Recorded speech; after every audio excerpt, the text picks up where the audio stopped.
I think that this is a circumstance that happens before every Olympic Games, World Cups and so on, these major events where there's concerns by various groups that the Games, the amount of money being spent is too much and that they should be spending on other social needs within that particular city or country. But we normally find that after the Games that they are well run and there is a great benefit to the country in economic impact, and the facilities that are left behind seem to be a great legacy after these Games are held. Yeah, but to be fair though, Michael, I don't think Australia spent $11.5 billion to host the Summer Olympics back in 2000.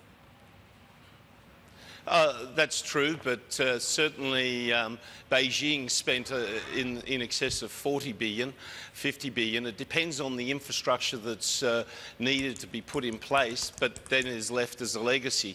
A number of our facilities were already built, and certainly in London, for instance, there was a significant spend around that $10 billion mark, or pound mark in fact, and the facilities that are now left in the major city of London are very much appreciated by the local community.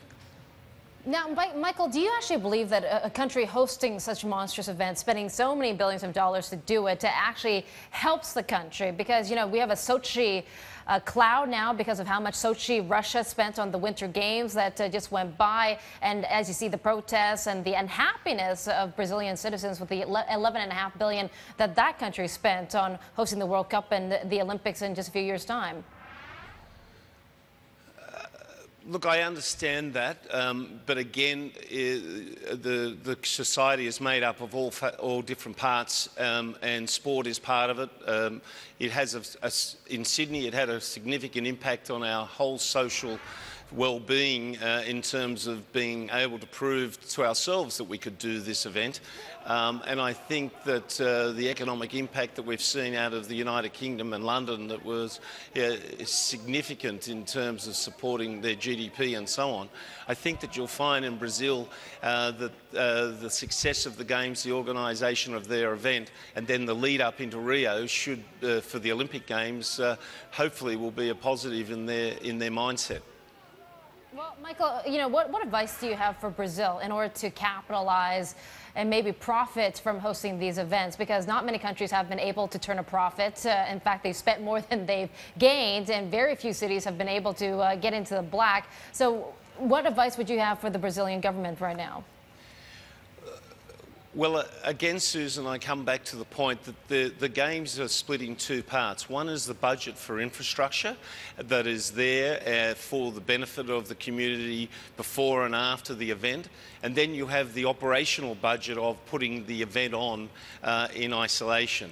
For the event to operate for the Olympics or Brazil in this case with the World Cup. And so normally the operational budget is looked upon as breaking even or thereabouts, maybe overspend, but the revenues that come in from ticketing, television and sponsorship offset those costs. And then on the other hand, of course, you have the infrastructure, as I've said previously, that is left there as a legacy that's there for 20, 50, 100 years for the benefit of the for the country.